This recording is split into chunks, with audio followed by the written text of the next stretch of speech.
a Yiddish expression is really it derives from Hebrew, but indicative of the relationship with marriages and how they create bonds. All right, we know in English, I have a daughter-in-law. Right? What do we say in English if I want to talk about my daughter-in-law's parents? Now, my son can call them in my mother-in-law, father-in-law, not mother and fathers, but it's often the case. There is really no English term for it, right? So, my relationship, I'm related to them because my son married their daughter. But in Yiddish, there's a word for mechutin, which comes from the Hebrew, really from chatan, which is a groom, or father-in-law, depending on how it's being used. So you have a mechutin and a mechutanista. The mechutin is your child's spouse's father. Mechutanista is your child's spouse's mother. Now, I'm not expecting you to remember that. Don't worry about it. All right, but I think it's an interesting phenomenon that in Jewish life we have this kind of concept that you create a bond that goes to the other side. You know, you have a relationship with your children's in-laws. Okay, it's not like your parent or your sibling or whatever you have, but it is a bond that does exist, and so it's expressed in language. You know, I had a professor, many years ago, who talked about the fact that if you don't have a word for something, it almost doesn't exist in your world. If you can't express it with a word, right? So words are meaningful, and sometimes words create or express things that otherwise we would not be able to express in any other language. So that every language has its own unique qualities, and so it's not not trying to say there's anything special about Yiddish versus any other language, but there are some words that just don't translate into other languages. For example, chutzpah. There's no good word in English for chutzpah. What's the definition of chutzpah? It's a man who is on trial for murdering his parents, and he says to the judge he should have mercy on him because, after all, he's an orphan. That's what they say, right? Definition of chutzpah. That's the definition of chutzpah. Okay. All right. This week's Torah portion is Tzav.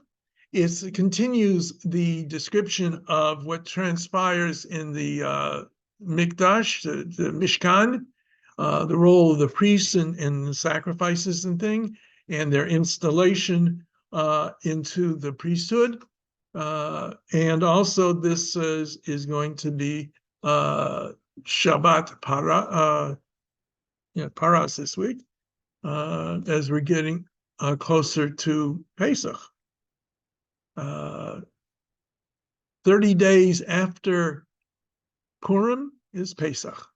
So we have fun, and then we start cleaning the house. And we're going to start talking about Pesach tonight. Okay.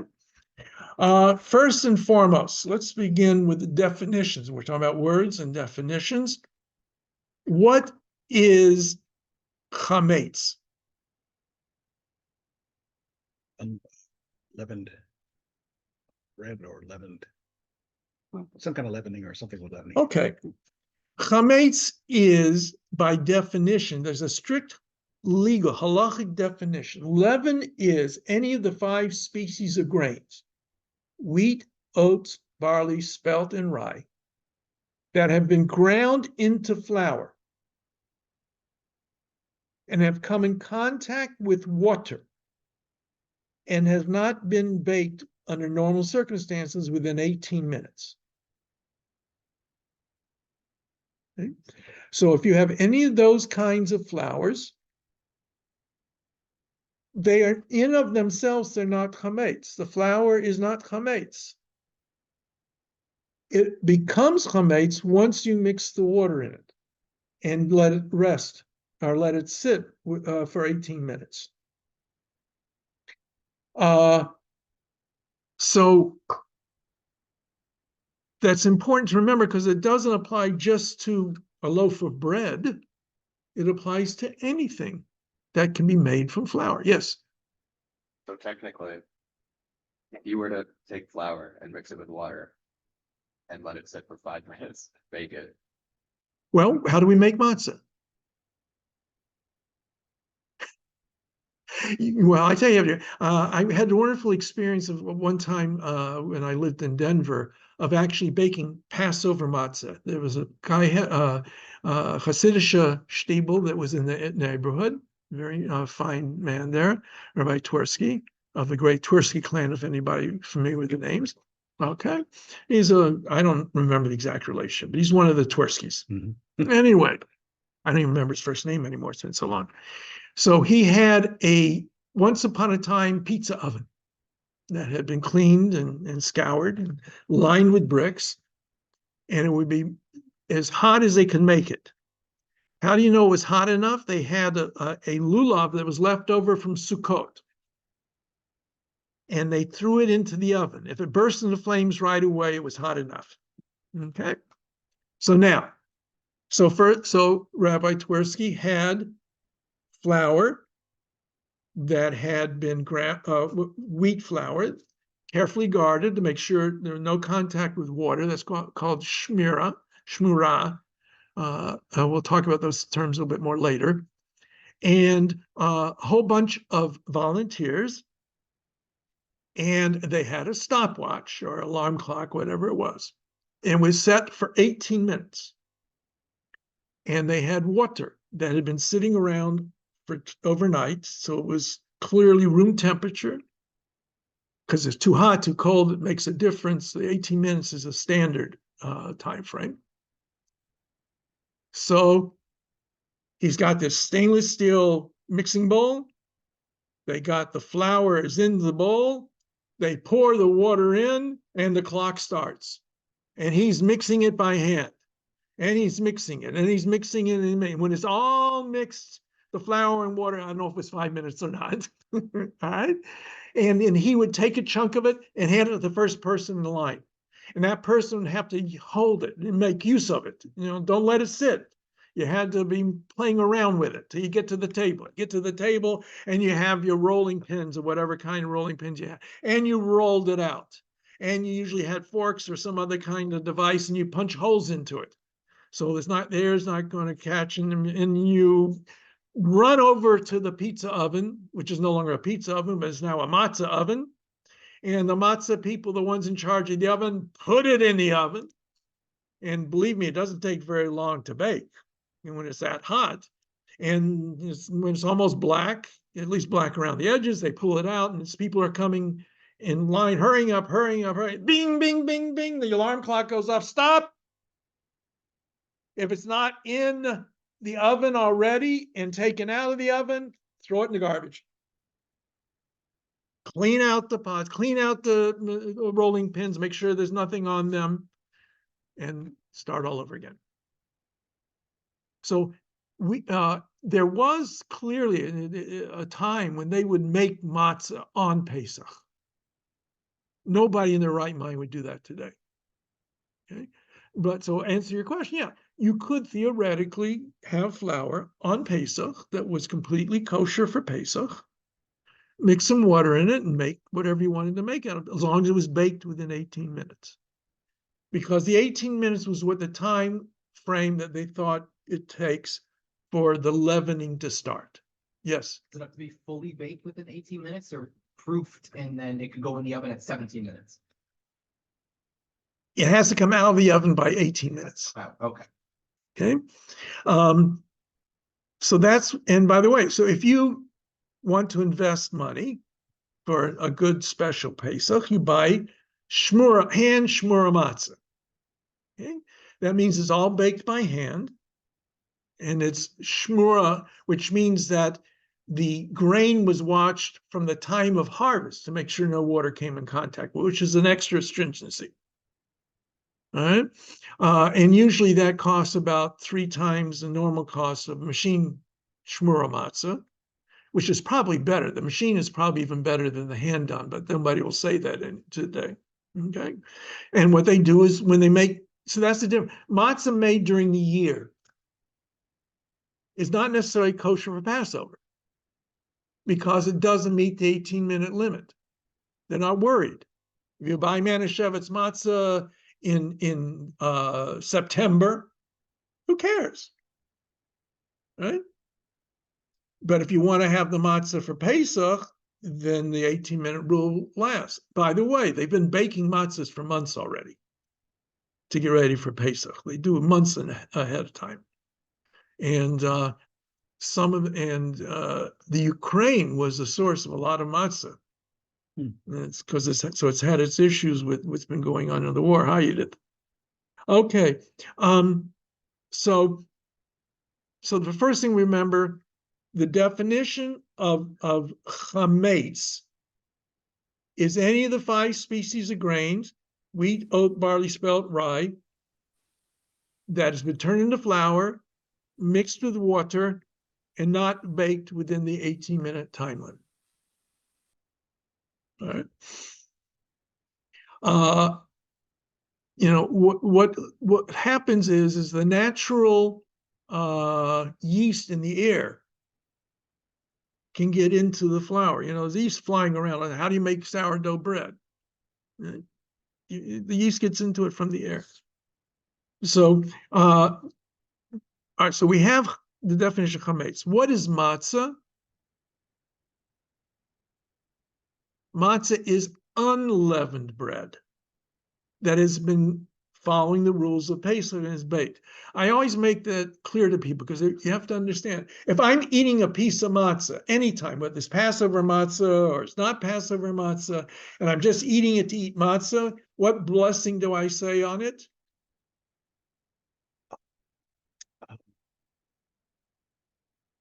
Lechem. Hamotzi lechem min haaretz. It's motzi. It's bread. Matzah is bread. So people say, and I know I'm pedantic over this, and you just have to forgive me for being a pedant on it, but it's not that bread is forbidden on Pesach. Chametz is forbidden on Pesach. Leavened bread or dough products are forbidden on Pesach. Technically, bread is not forbidden on Pesach as long as it meets the qualification to be matzah. So now, what's the whole big deal? It says in the Torah that we're not allowed to eat, have benefit from, or even own anything that is leavened on Pesach. And we'll talk about cleaning and everything else a little bit later. And it's a very stringent rule. The penalty for that is karet, which is the worst penalty, whatever karet exactly means, which is never clearly defined, being cut off, however that means exactly. So we start with the basic premise that you're not allowed to have chametz on Pesach, and then we get very, very stringent on top of that to make sure that we don't make a mistake and have any chametz in our possession, on our property during Pesach.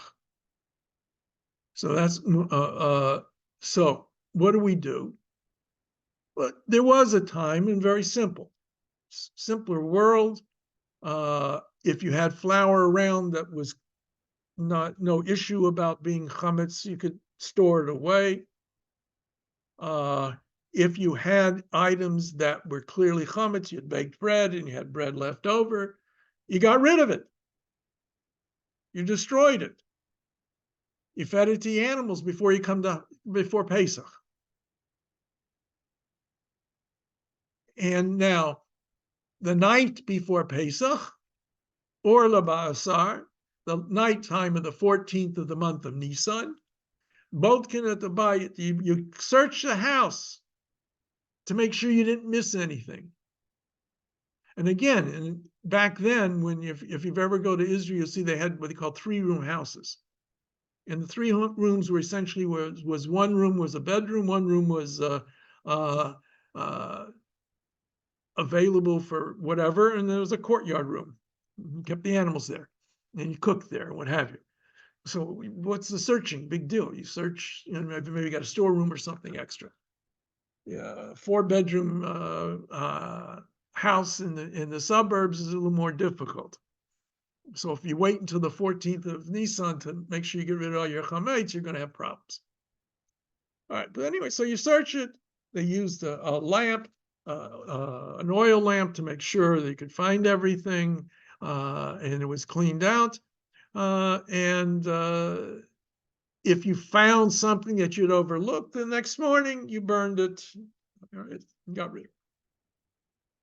Well, and I like bourbon, and actually, technically, I won't get into the ins and outs of whether or not it truly is chametz, but let's say some friends of mine are Scotch drinkers. I actually have some Scotch in my house too, but it's my wife drinks it. I don't touch that stuff. Anyway, it's pure chametz, right? Scotch is made from wheat. It's fermented. It's chametz. Now, if you have a bottle of Scotch and it's not a single blend, a single barrel, not whatever, you know, kind of thing, so you got to get rid of it. But what if you got 10 bottles of fancy Scotch? You know, the $200 bottles of Scotch. Or you've got, you know, our day and age, you buy things in large quantities. And it's just not reasonable to get rid of all of that before Pesach. So, but you can't own it on Pesach. You can't use it. You can't own it. You can't even benefit from it. You couldn't burn it to keep you warm. Now you could give it away, but still, that's a lot. That's very expensive. And there are some in the Jewish community who are very careful. They just make sure they don't have any chametz around, and they get rid of whatever is there, and that's the end of the story. And they make sure they don't have any issues. But for most of the world, that's not doable.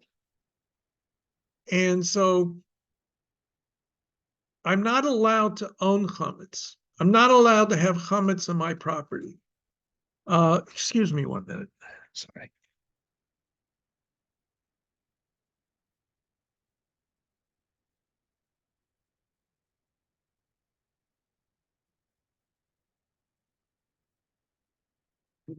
Yeah, sure. What they do.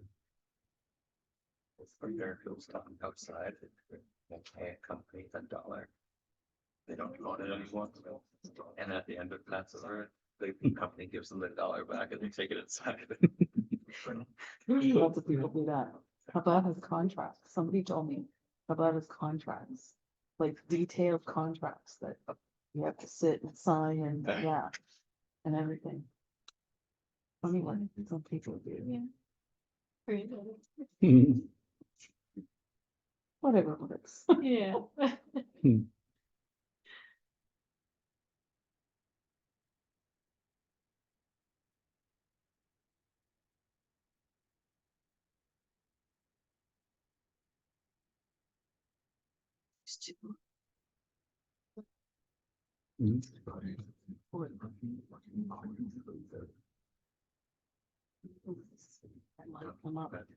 They were beautiful.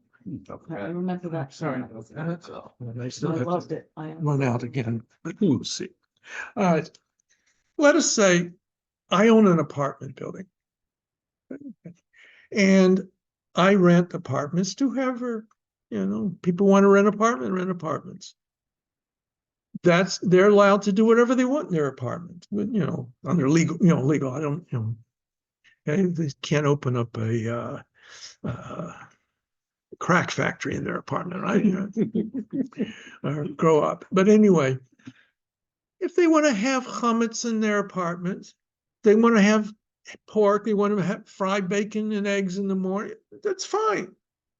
And even though I own the building, I rent out to them the property that they are living in, and they have the rights to use it and to store things, etc. Okay, so Let's understand that. Okay, number one. Number two, if I sell my chametz to somebody, I don't own it anymore. So now, if what we do today is we have we sell chametz that we still have before Pesach, right? If we can't get rid of all of it. And normally, since it has to be done correctly, what is normally done is that the rabbi of the shul or of a community, depends, and sometimes the rabbis get together in the communities, and you give the rabbi basically power of attorney. That power of attorney entitles him or her to sell your chametz and to rent out the place in your home where that chametz is found. Okay, with me? So the morning before Pesach, that morning, before the time that you can no longer have chametz, the rabbi or the Beit Din, however it's being handled, make arrangements for somebody who's not Jewish to purchase and to rent where all this chametz is to be found. And so sometimes, they'll have a stack like this of signed documents from the members of their congregation, members of the community, whoever, giving them power of attorney, shtar hashah, to sell their chametz and rent it. So what happens is the rabbi, the head of the Beit Din, will say to the non-Jew, I'm given power to sell this. And we're going to make a deal between you and me and on their behalf. And we're going to do several acts that show that you are owning this chametz. You're going to give me money as a down payment. By the way, I'll loan you some money to use in the meantime. And you're going to give me money to rent the places where this chametz is found. I will give you, this when I did it myself, this is how I do it. I will give you a key to my house. And you can find the chametz that is yours in these locations in my home. And you have the right at any time that you desire to come into my house and take that chametz. We will shake on it. We will sign a document. We will do a number. I will have you lift up a pen from me or a handkerchief from me, what we call shtar hashah. And we agree that even if civil law would not recognize this as a valid transaction, we agree together that it is a valid transaction. So what happens? This takes place with witnesses. They're there. There's a document that is signed and all of these kinds of things, making it all perfectly legal. And during Pesach, all of this chametz is owned by somebody who's not Jewish, so there's no problem. It's on his property, so it's not on my property. If I even see it, it's not mine, I see his. If I go to a grocery store during Passover and I see anything, it doesn't matter that I see it, right? So now comes the night Pesach is over. That night, right, Pesach just ended after stars came out that evening. And usually what happens is the purchaser will join with the rabbi and whoever witnesses that he has with him. And he says, okay, now we have to figure out how much more money you owe me for all the chametz that you purchased. And to the best of my knowledge, 99.999999999% of the time, the individual non-Jew who has made the down payment says, I don't think I really want to finish the deal. I think we'll cancel the transaction. All right, the rabbi said, that's what you want. I'll give you your money back. Here's your money back. Oh, forget the loan that I loaned you with it. Don't worry about that. So now the ownership goes back to whomever owned the chametz before Pesach. Now, it is a legal fiction, but it's not a legal fiction. It's not a legal fiction in the sense that every aspect of it must be in accordance with Jewish law that would govern any transaction. If I were selling my dog to somebody, I would go through whatever steps were necessary to sell the dog. Civil law, Jewish law, doesn't matter. Right? And I transfer ownership to it. And in the story, I've sold the dog. I have to do the same kinds of things with the chametz. Now, everybody knows what's going to happen in the end. That's why it is seen as a kind of a legal fiction. But it must meet all of the standards in order for it to be done properly. If it's not done properly, then any chametz that is owned by a Jew on Pesach cannot be used by somebody who's Jewish after Pesach. That's the penalty the rabbis imposed. So so if I own a bakery, let us say, it's a kosher bakery, but I decide I'm not going to sell the chametz in my bakery. I'm going to be baking during Passover. I don't care, Rabbi. I don't give a hoot. All right. Then when Passover is over, the rabbi makes an announcement in his community. Bakery XYZ cannot be used for at least a month after Pesach until we're sure they would have used up any chametz they had on hand.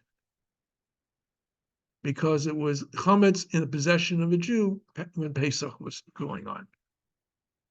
When Seagram's was owned by what's their names? Bronfman. Seagram's distillery was sold every year.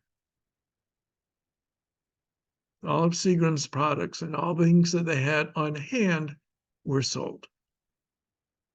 So that there was no issue about it, somebody being Jewish buying Seagram's after Pesach. Mm-hmm. All right, thank you. So now we do this because we see this as an important element. It's the way the rabbis recognize the realia of the more modern world. If you want to be stringent and not sell your chametz and just consume it all and make sure it's all gone, God's blessings to you. Professor Livni of blessed memory, that's what he did. He did not believe in selling chametz.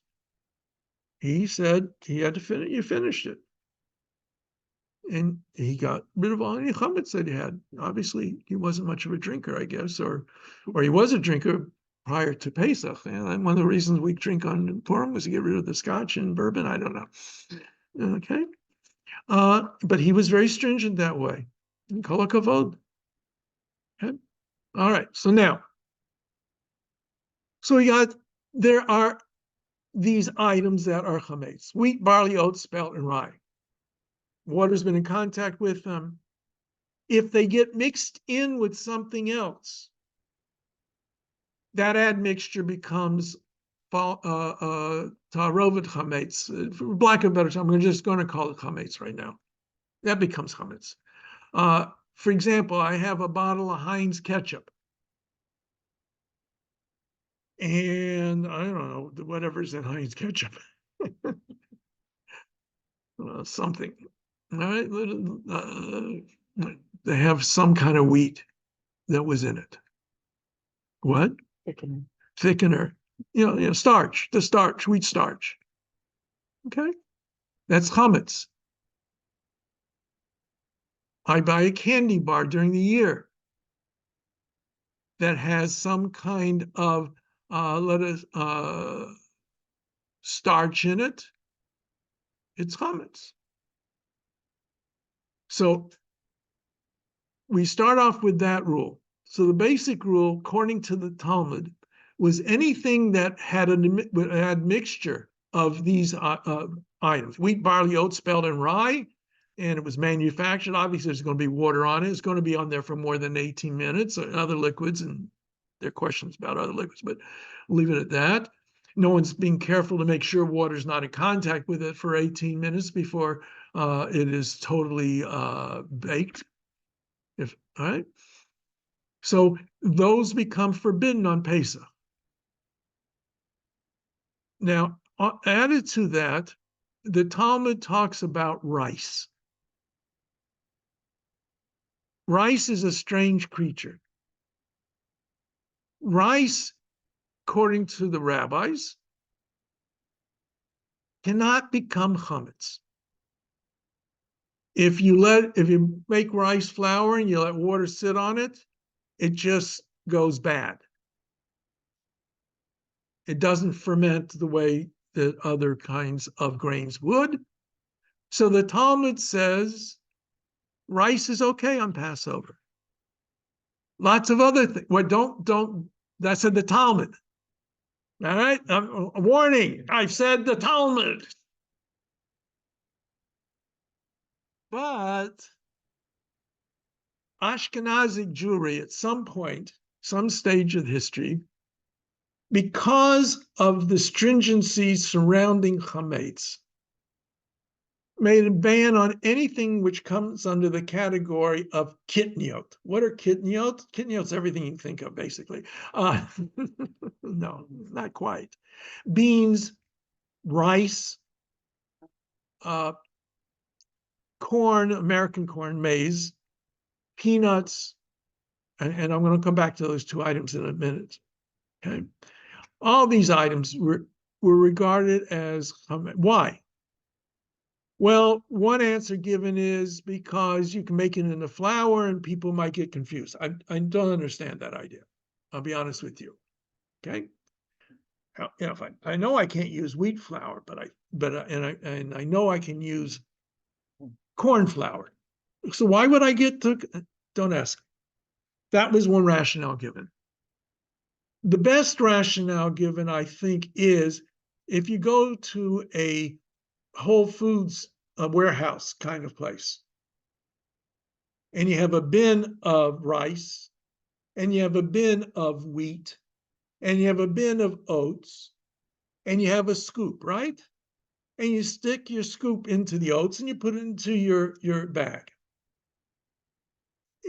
Somebody took the scoop from the rice bin. All right, so I use the scoop that I used on the oats, and I'll scoop up some rice and put in that package. Maybe there was some oats left on the scoop when I took the rice. So that was a stringency that European Jews, Ashkenazic Jews, imposed. The Sephardim kind of often went like this. Stupid Ashkenazim. Okay, that's your tradition. That's very nice. Stupid Ashkenazim. All right. Okay. But in some Sephardic communities, they also were careful with rice because rice, they did know, were worried, and they would check their rice. Even if they eat rice on Pesach, they would check to make sure no wheat kernels got mixed in with it. Some don't use it at all. Some follow the Ashkenazic stringency today. Now, the thing is, this dates back to the medieval period, very early, 1200s, maybe earlier. I don't remember exactly how far back they had first mention of this stringency. What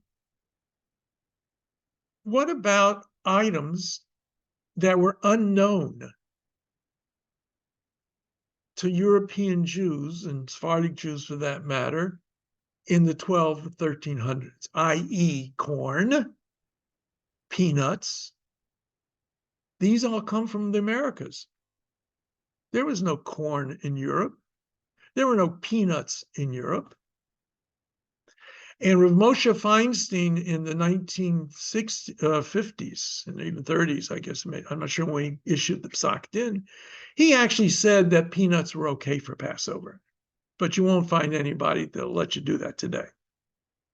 Similarly, what he said was anything that was known at the time that this ban came into existence, that was kitniot.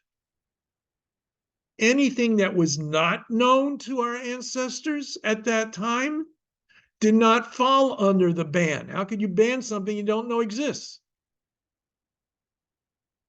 Which is a very logical argument, but it doesn't seem to hold much water for a lot of people today.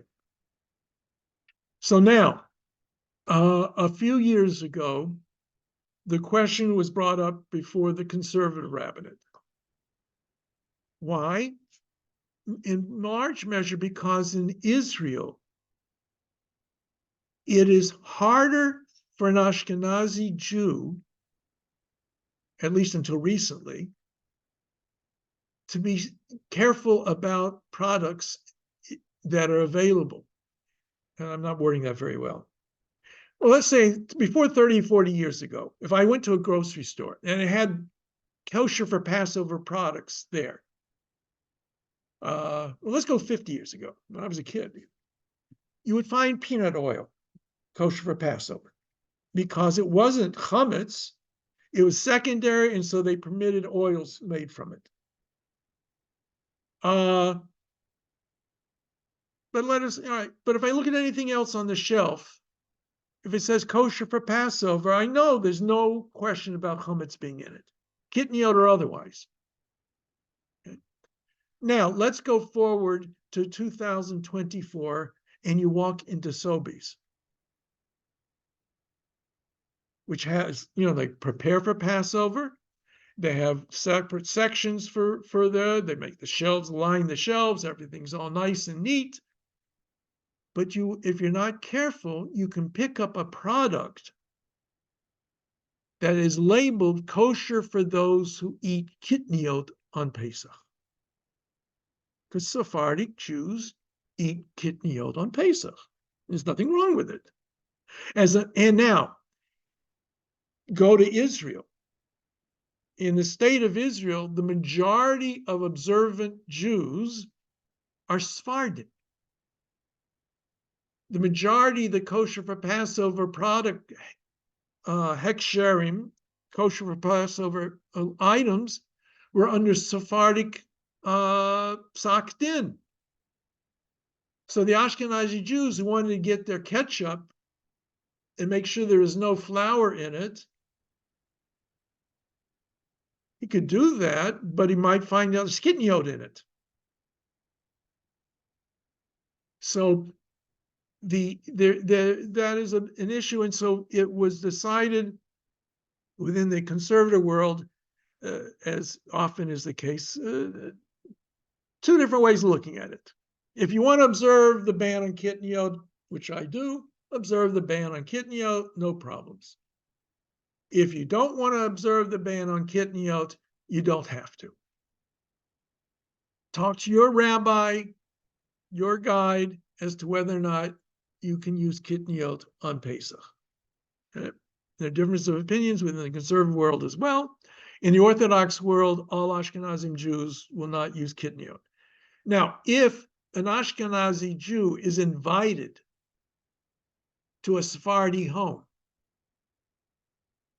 where they eat rice and they eat kitniot, you can eat there.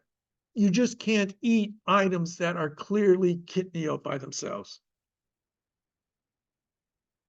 At least traditionally that would be the case. Everybody confused enough? All right, that's why if you say nothing. Now, there were those, when I said about the flour, there were some rabbis who wanted to ban potatoes because potatoes are made into flour. We do it today. And they were shouted down. They were, come on, we have to have something to eat besides meat and matzah. Come on, we need something. And there are hardly any green vegetables that are out there. We can't eat the peas, and there's a difference of opinion. You can eat green beans or not. How much cabbage do you want me to eat? And this is April. How much cabbage is available in April? Only if you canned it back in the fall, and then you got to be careful of what you used it to make. All right. So just buyer beware. When you go today, when you go to a grocery store and you're buying kosher for Passover products, you have to be sure what you're buying. My wife's made a mistake a couple of times. Because a lot of things we don't think.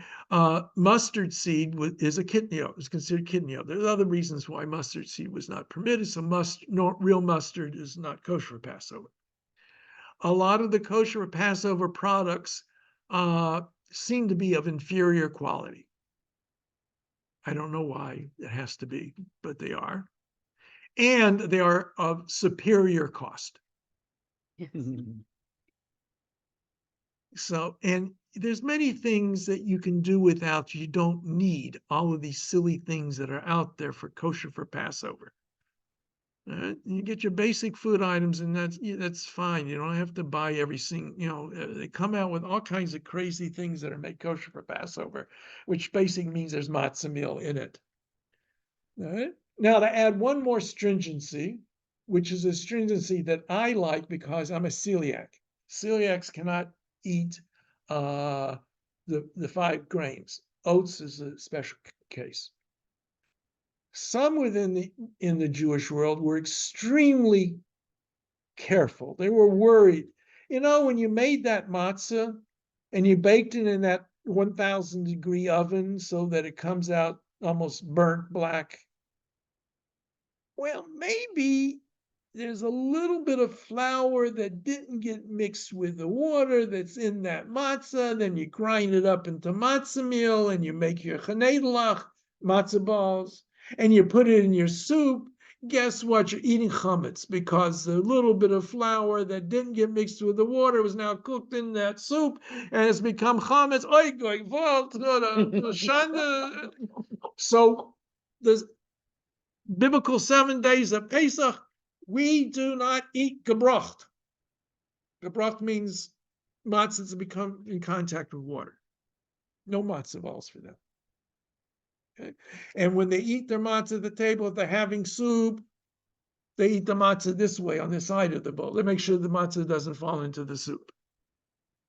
However, since the last day of Pesach is extra, non-biblical, and it's a chumrah, so I have knedalach the last night of Pesach. I had a chazan, my first shul, he was a European, and he told me how when he was a kid back in Europe, Eastern Europe, they went to the Rebbe's house on the last night of Pesach, and they ground up the matzah, the mortar and pestle, and they ground it up, and the Rebbetzin made knedalach for them, and they had knedalach and sang and danced, so they had knedalach the last night of Pesach, the 8th day. Mm-hmm. So that's called non-gebracht. So if you go to the grocery store and you find Pesach products that are non-gebracht, you can eat them. I can eat them. Now, if they're made with matzah meal, I can't eat them, but not because they don't eat gebracht, because I can't eat wheat. Right?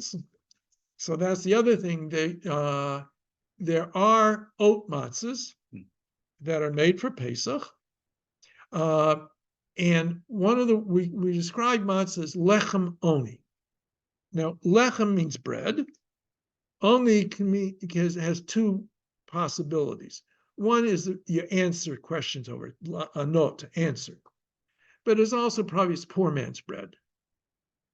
And if you have to buy oat matzahs for Pesach, by the time you've paid for them, you are a poor man. Believe me. So I eat very little matzah on Pesach. I have my shmur matzah for the 2 seders, and 1 box of matzah machine shmura oat matzahs, and that's all I eat. I don't. Okay. So though that's the ingredients, but any food, so therefore any food that is processed has to has to have rabbinic supervision to make sure that it's okay on Pesach. Because even though it may be kosher, kosher products can have wheat in them. There's nothing wrong with wheat in a kosher product. Right? But you have to be aware that on Pesach it can't be. So that's part of it. One of the interesting results from that is a number of years back, the makers of soda pop, what do they call it? I forget. Coca-Cola, Pepsi, whatever, colas, whatever brands of pop, soda, whatever you call it in Canada. I forget. I grew up calling them soft drinks. The soft drinks used to be was sweetened with corn syrup, not corn syrup, with cane sugar. Okay.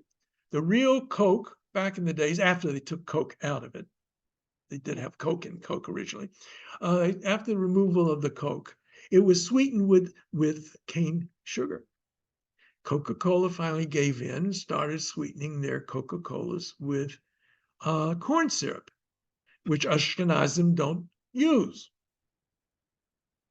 So for Pesach, Coca-Cola makes a special runs of Coca-Cola using cane sugar cane syrup.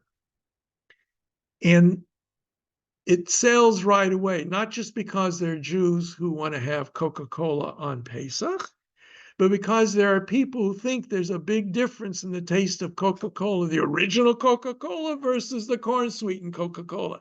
And so non-Jewish aficionados of Coca-Cola look for the special run of Coca-Cola for Pesach, and you got to fight them off so you can get it for Passover. All right.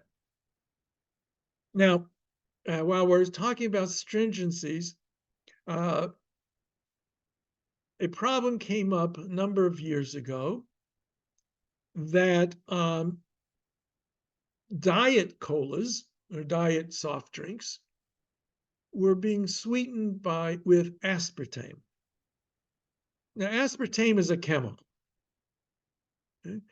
But in creating aspartame, at some point in the process, something that was kitniot was used to create the aspartame. Yeah, it's aspartame, isn't it? Doesn't matter. And one rabbi who has had a big impact on the very frum kosher world says you can't use it because kitniot were used in the process of creating the sweetener. And I had a congregant who says, Rabbi, well, first of all, I could have told him, so don't drink Coke on, But in Toronto, they have it listed, they don't make it with a hechsher. In the grand city a bit east of here that is called Montreal, that has a lot of Sephardim in it, they have runs of Coca-Cola that are listed as kosher for Pesach for those who eat kitniot. So I permitted my congregation, if you really need to drink Coca-Cola on Pesach, as long as it's got the hechsher saying it was under the supervision and that it was kosher for Passover for those who eat kitniot. Since there's no kitniot in it whatsoever, I even called the OU office in New York many years ago. And I said, what about it? And they said, it's perfectly fine. I said, what about Rabbi X? And he said, don't mention his name. Okay. Right. So these are all the things that are going. Okay. So now, when you buy your products for Pesach, there is one other area that becomes issues that are different opinions. Butter, margarine, cheeses, almost all authorities say they have to have hechsher kosher for Pesach, no matter when they're made. There is a concept that milk, if you purchase milk before Pesach, you don't have to have milk that is labeled kosher for Passover. Now, this comes from a whole lot of things. You may remember way back when we talked about kashrut in general. There are the rule of the Talmud in the Talmudic era was a Jew had to supervise the milking of a cow to make sure no other kinds of milk were put into it. Mm-hmm. And that's what we call a Chalav Yisrael. Chalav Yisrael means a Jew supervises, because, God forbid somebody sneaks in some pig's milk or mare's milk into it, which used to be drunk by some people, or camel's milk. All these things were available and done. Again, Rabbi Feinstein, of blessed memory, ruled, yeah, it's better to have Chalav Yisrael, but you live in places where it's hard to get. It's perfectly okay to have regular milk, what we call stam chalav stam. So, and since what is the problem? Well, maybe the cow chewing on its grain feed looks over its shoulder at the farmer who has cold hands that morning when he's milking the cow. And the cow says, "Why are you milking me with such cold hands, you so and so," and drops some chametz into the milk pail. We know that can't happen today. So the likelihood of any chametz being found in any milk that was made before Pesach, milked before Pesach, Gesundheit. It's perfectly fine. When I was a rabbi in El Paso, Texas, I used to go to the dairy and I would supervise a run of milk, and they would put a little tag on it with my name on it that said this milk was supervised and it was milked before Passover. And you could buy it anytime you wanted. And if you see on the label on it, and you know how many days till the expiration date is, milk has to be used by certain date. You can figure out when it was bottled, as they used to say, or when it was cartoned. And if it was before Pesach, you can use it also. But cheese and butters and things, it's a little more complicated. Vegetables, as long as the vegetables are fresh and clean, you can use them on Pesach as long as they're not forbidden. Like I said, there's difference of opinion about green beans. If green beans are beans or they're considered to be vegetables. Mostly Orthodox world will not use string beans on Pesach. There is a conservative psak din that says you can. It's up to you. But if they are raw and you cook them yourselves, there's no issue. If they're cooked, there's always questions about different things that could get mixed in and what have you. Then you need a hechsher.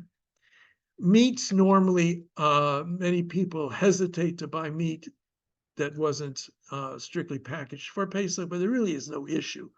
But you will see that meats are packaged and chickens are packaged and listed kosher for Passover. Similarly with wine, most kosher wine is kosher for Passover anyway, but they will be labeled kosher for Passover. And grape juice has to be kosher to start with. Any items, though, like I said, any items that are manufactured that are not raw, that go through some kind of processing, must be labeled kosher for Passover. Okay. All right. So now we've taken care of the food items. Well, what am I going to eat on? Now, if you remember way back when, we said that if I have a pot and I cook milk in my pot, that makes my pot a milchik pot. And I can't cook meat in it because milk has been absorbed into the pot. Chametz is the same thing. Chametz can be absorbed into the pot. So similarly with dishes. So dishes, normally we just have kosher for Passover dishes. If you have utensils, knives, forks, spoons, you can kosher them for Passover. You wash them, get them clean. You put them through boiling water, just like you would kosher any other time, and they'll be koshered for Pesach. Pots are the same thing. If I have a pot that was used before Pesach, and I need that pot, and I don't have other pots that I use only on Pesach, you can kosher the pot by boiling it in another pot. A big pot full of boiling water, you put that pot into it. If it's too big to go into another pot, you fill it with water, get it all the way boiling to the top, and you heat a rock or a piece of iron, drop it in the pot, spills over the edges of the pot, and making a mess in the kitchen. Don't burn yourself while you're doing this. Then you can use that pot on Pesach.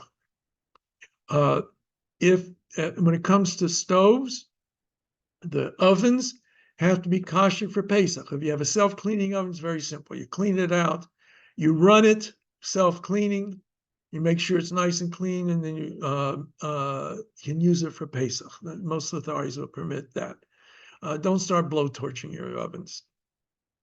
If you don't have a self-cleaning oven, then there are issues there, and you talk to your rabbi about that.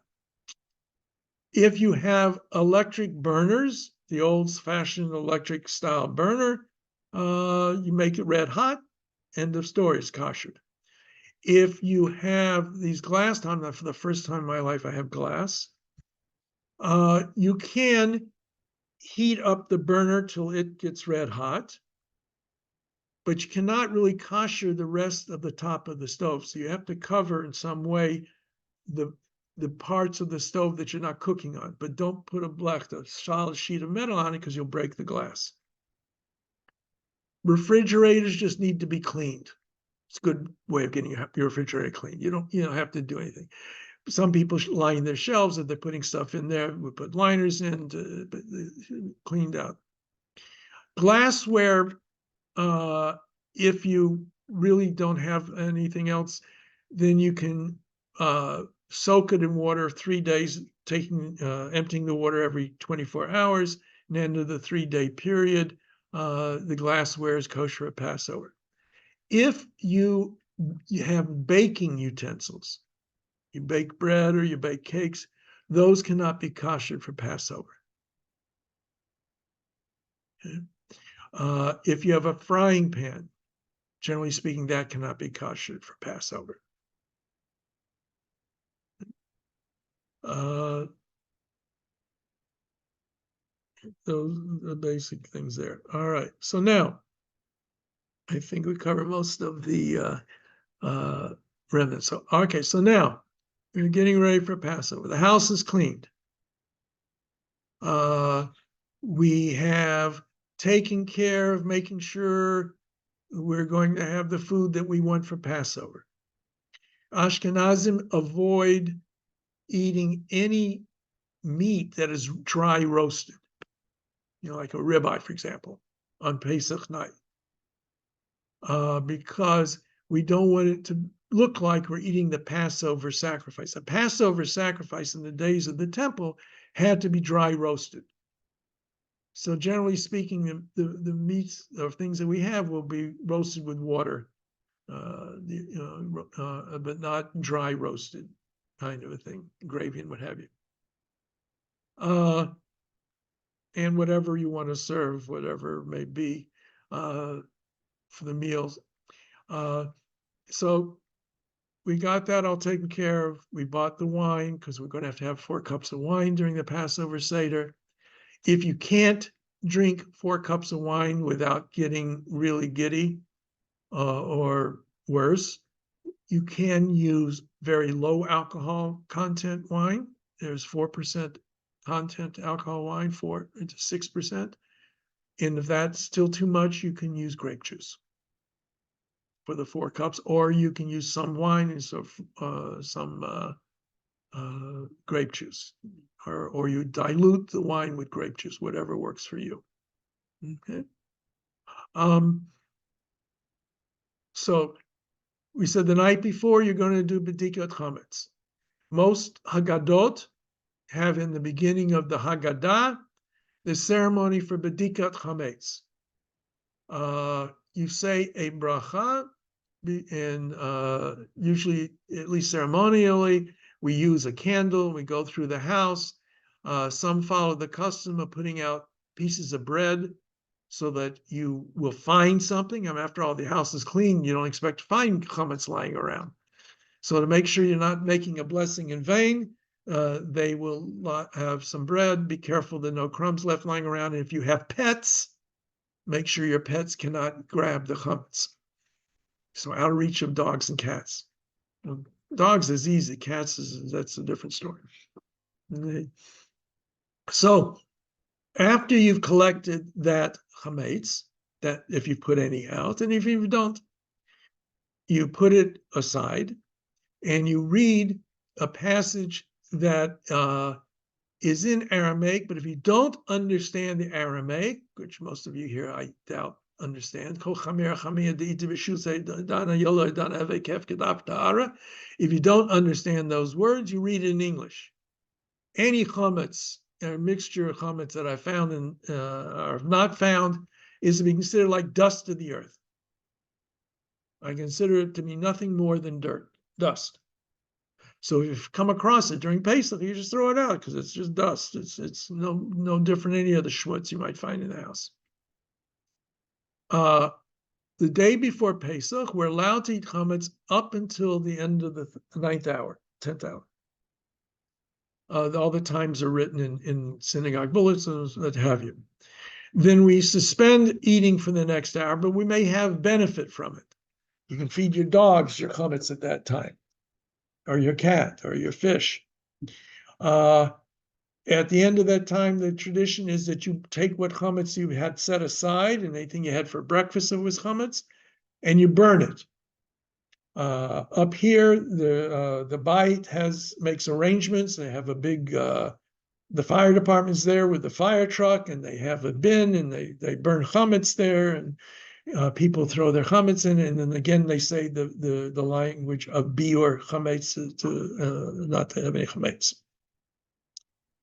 If you are a firstborn son, and some say even a firstborn daughter, and some say even if it doesn't quite reach the halachic definition of firstborn, but you are the firstborn child, the tradition is before Pesach not to eat. The day before Pesach to fast. It's called the fast of the firstborn, because the firstborn of Egypt were killed and the firstborn of Israel were spared. But not everybody likes fasting. Pesach time, the Seder is going to be late at night. You don't want to start the Seder having eaten nothing all day and then drinking that first cup of wine. That'll really throw you. So there's a very time-honored tradition that says when somebody completes a tractate of the Talmud, they have what is called a siyum, a completion. They celebrate completing that tractate of the Talmud. People can be invited, and you read the last lines of that Talmudic tractate, and you say a special blessing, a special kaddish, and you celebrate and have something nice to eat afterwards. So in most synagogues, somebody finishes a tractate of the Talmud, or they finished one. They've held off on finishing it till it comes Erev Pesach. That's what I'm going to do this year for one of the minions at the shul that I'm at, and complete the tractate. And if you're there and you hear the siyum, you celebrate with the person doing it. So if you're a firstborn, well, you got to celebrate. So you have to have something to eat. Since you've already broken your fast, you don't have to fast the rest of the day.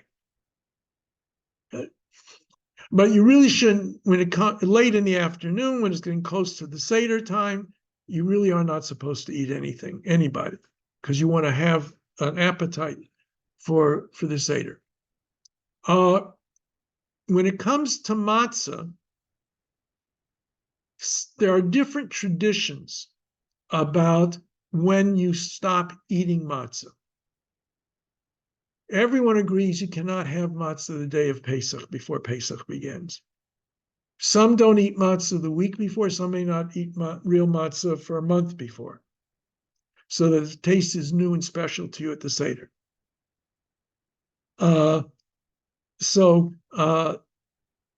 You have you can eat stuff that's made with matzah meal, but not matzah itself. So now comes the Seder night. this becomes an issue, especially, and it's one of the reasons I hate daylight savings time. Is Pesach, you really are not supposed to start the Seder until it's truly dark, stars come out. Which means it has to be after, at least according to the minimum definition, 15 to 20 minutes after sunset. Most follow 42 to 45 minutes after sunset. And then that causes all kinds of problems for people who are not that observant. And you talk to your rabbi what to do if that's an issue where you're going to have your Seder. So the table is set. On the table is usually a special plate. That plate has on it the different items that you're going to use during the course of the Seder. You have 3 matzot. According to most traditions, we have to have 3 matzot at the Seder because we're going to break one of the matzot. And if we only started with 2, like we do on a regular Shabbat, then we wouldn't have 2 whole loaves of bread when it comes time to say the hamotzi. So we start with 3. You have to have some kind of bitter herb. You have to have salt water. You have to have some kind of vegetable that you're going to dip in the salt water. You have to have something that is called charoset. Charoset in various recipes, basically is some kind of nuts and wine and maybe spices, what have you. And then a shank bone to represent the Passover sacrifice, and then usually a hard-cooked egg that's been roasted. Again, you have to excuse me for a minute.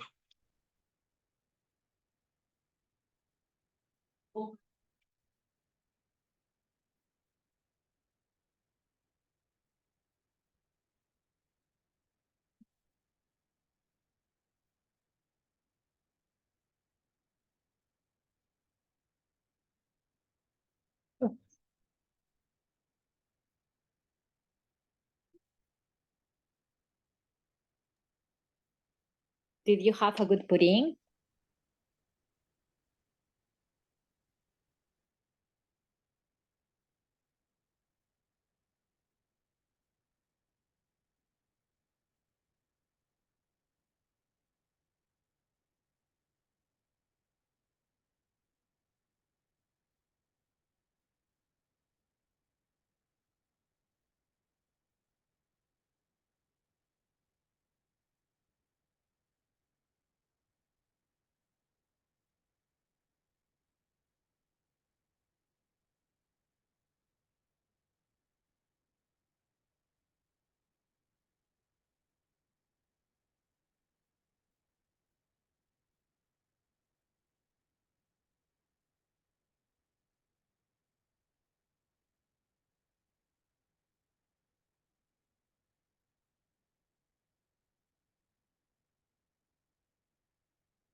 Sorry about that. Okay, so we have the Seder plate there, ready. Ideally, you have Haggadot that are convenient for you to use. Haggadah means it's telling the story.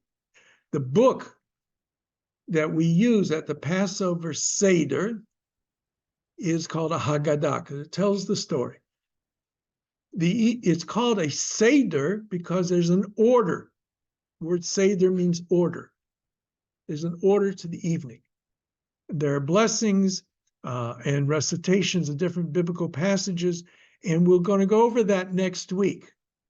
I'd like you to bring or have available, if you have to watch online, it's nicer to have you in person, a Haggadah that you're going to use at your Seder, if you can. Okay, I will bring some Haggadot. I collect Haggadot. I have at least 50 or 60 different Haggadot. Most of them are Hebrew, just in Hebrew, with commentaries, what have you. But you should get one. Everyone here should have Haggadot that are in English as well as the Hebrew, a traditional Haggadah. Okay, and that spells everything out. When we're going to go over it in some length next week. Not going to quite be a model Seder like we had in Hebrew school, but it will be similar to that. So the evening will begin. You have everything set on the table. You have place to set for everyone. And you will begin with Kiddush. Or some people start with the song of the order of the evening. There's a Kadesh Urchatz Rachat Yachatz Mot. I skipped half of it. Kadesh Urchatz. I can't say it right now. I'll do it next week for you.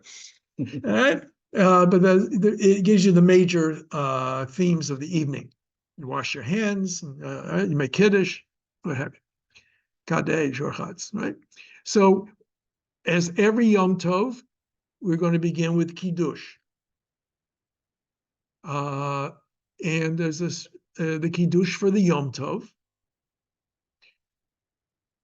But this is going to be the first of the 4 cups of wine.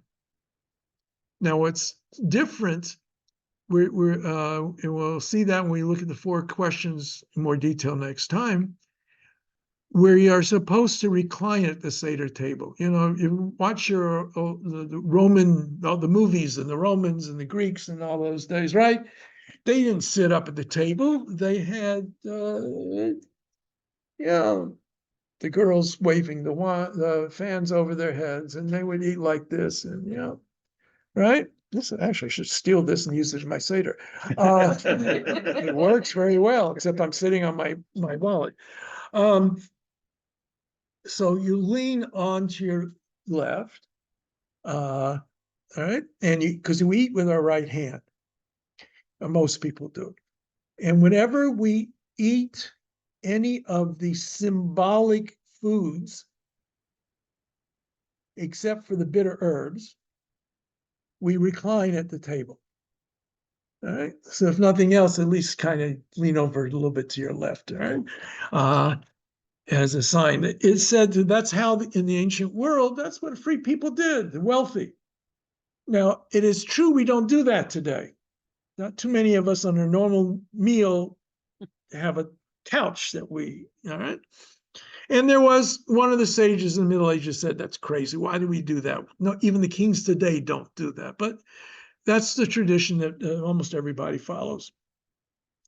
So we drink the wine, lean to the left. You're supposed to drink at least the majority of the cups. So don't have too big of cups. They have to have like 3.5 ounces to hold it. And so, 1.5 ounces, a little more to drink each time.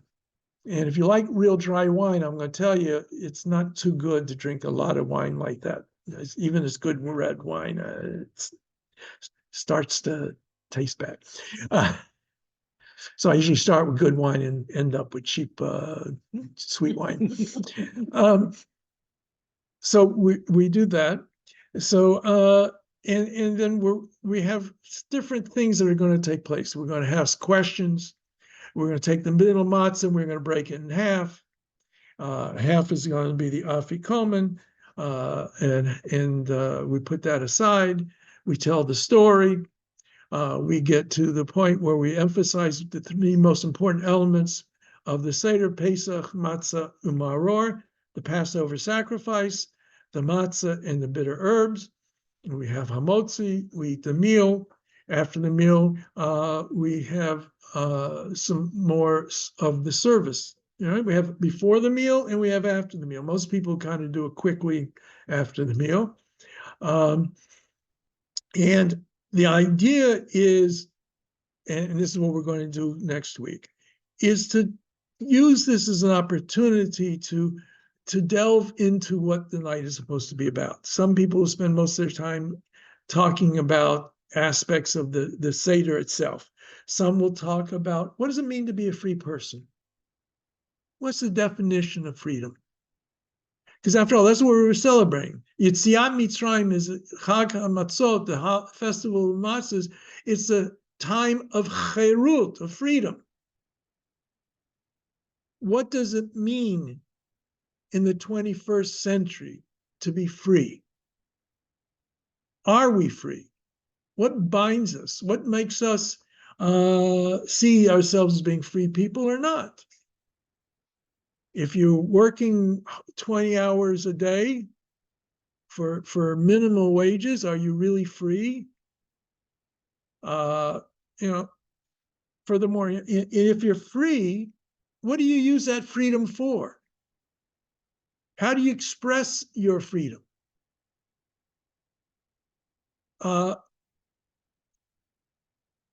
What is your obligation to people who aren't free? How do we thank God for what has come our way? Why do we thank God? Should we thank God? Should we just thank ourselves? Are we responsible for everything that happens to us, or there's something outside of us that has an impact on the life around us? That's why we say Hallel is part of it. So there are various things you can talk about, and I will share some of the insight that I have next week. And if you get a good Haggadah that has some commentary along with the good translation, they will give you ideas. And of the making of Haggadot, there is no end. Every year, there are at least a half a dozen new Haggadot that come out across the spectrum of religious approaches, from Reform to most Orthodox. The more Reformed they are, the more likely they're going to push modern questions and elements.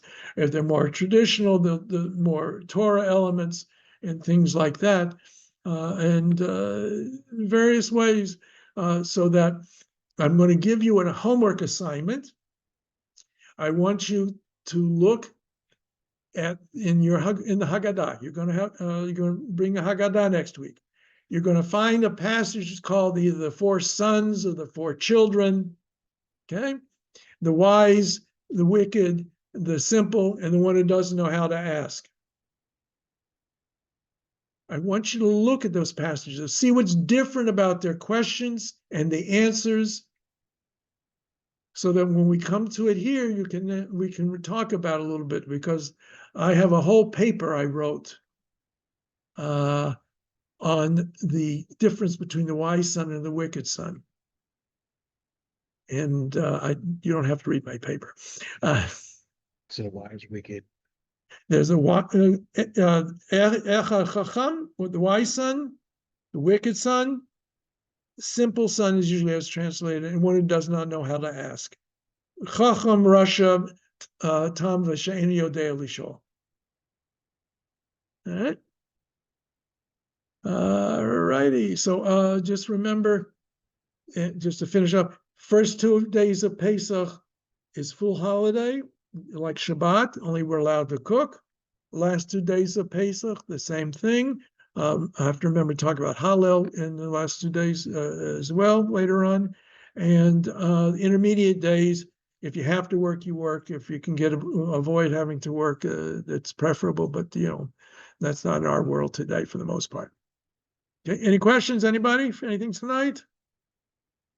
I remember the question of the little sound, manishtana. We'll talk about next week. Manish halayla zeh mikol halelot.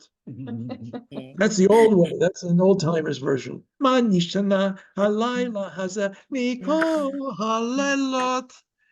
Okay, so I'm going to say goodnight to everybody. Stop recording. Love.